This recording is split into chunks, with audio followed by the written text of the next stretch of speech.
Welcome to Bringer of Life, the River Nile.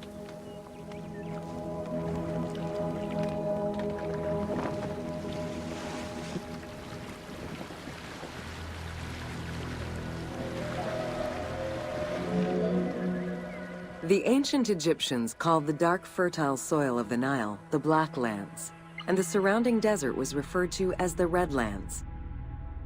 The dramatic difference of productive land opposed to barren desert had a deep influence on cultural ideology, mythology, and religion.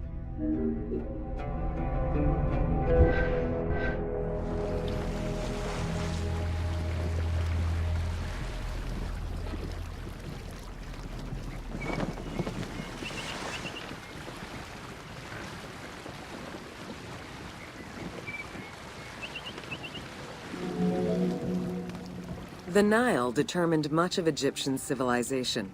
For example, the seasonal cycle of the Nile was so consistent that ancient Egyptians created their calendar around it. The flood season, or Akhet, was when the departing floodwaters left arable soil for crops. It was followed by the growing and harvesting seasons, known as Peret and Shemu. These regular seasons, along with abundant wildlife and rich soil, meant that Egypt's denizens were able to nourish themselves and ensure their country's strength in trade.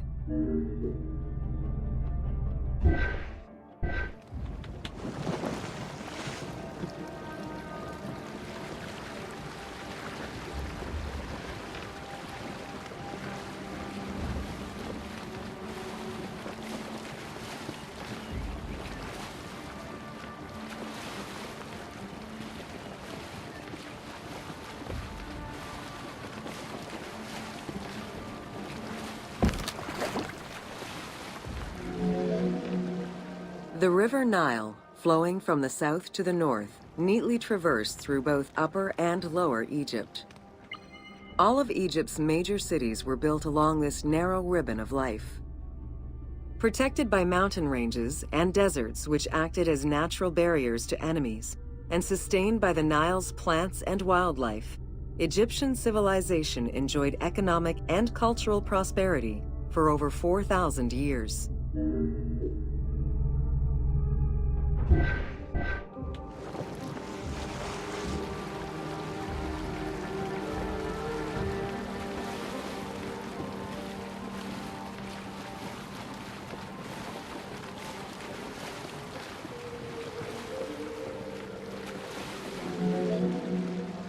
Both ancient Egyptians and ancient Greeks referred to the Nile as the river in their respective languages. Stretching a distance of over 6,700 kilometers, the Nile is one of the longest rivers in the world. It flows south to north, spanning 11 countries. The River Nile originates in the region of the Great Subequatorial Lakes, including one of the largest in the world, Lake Victoria near Tanzania.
The river flows through African equatorial forests, swamps, volcanic lands, steppes, and deserts, splitting apart for a while and picking up various sediments from each region and carrying them all the way to Egypt.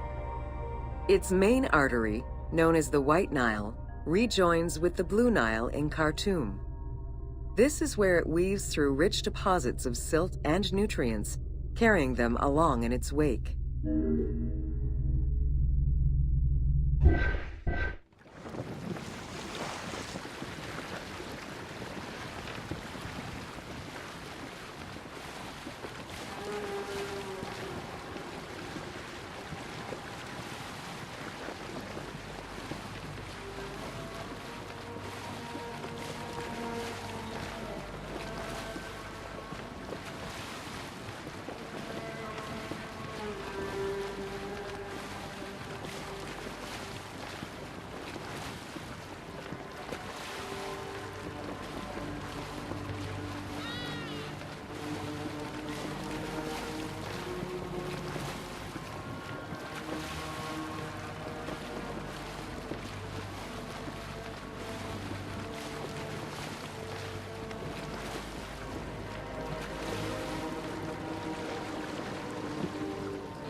The Nile crosses 6 cataracts from the south to the north, creating natural obstacles between the various sections of the river. The cataracts are long zones of about 100 kilometers, where the bubbling and rapidly swirling waters advance tumultuously amid enormous heaps of rocks and benches of hard stone.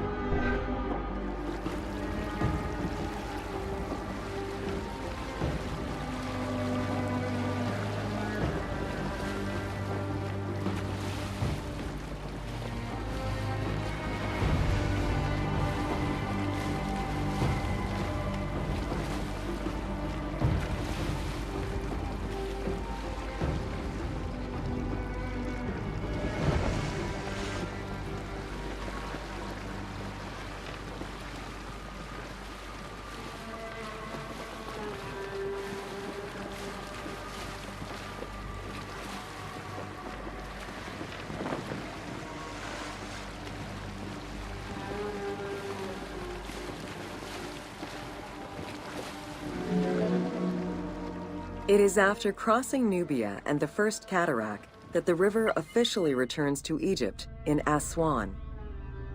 There are still 1,000 kilometers before it reaches Cairo and the Delta, bringing life to those living on its shores before it eventually empties into the Mediterranean Sea.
Ancient Egyptian irrigation and water use was centered around the Nile.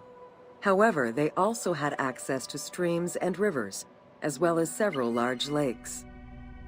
The Delta, situated at the north end of the Nile, also known as Lower Egypt, is a large irrigated area where the river splits into several tributaries.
The delta had several major brackish coastal lakes, bodies of water separated from the sea by thin strips of land. A mix of deep to shallow waters, salt swamps, and sand plains, these lakes were refuge to a wealth of species, as well as water and land plants. The occasional bandit could also be found sheltering within the denser reeds, waiting for the unwary traveler.